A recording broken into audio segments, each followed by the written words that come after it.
कमलायतलोचन लोकपते विजयी भव वेङ्कटशैलपते सचतुर्मुख षण्मुख पञ्चमुख प्रमुखाखिल दैवतमौलिमणे शरणागत वत्सल सारनिधे परिपालय मां वृषशैलपते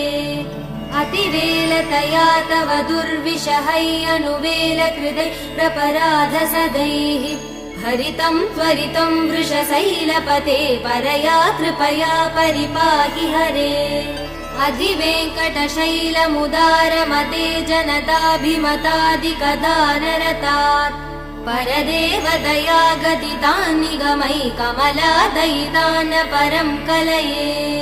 कलवेणुरवा वसगोपवधू शतकोटिवृतात् स्मरकोटिसमात् प्रतिवल्लविकाभिमदात् सुखदात् वसु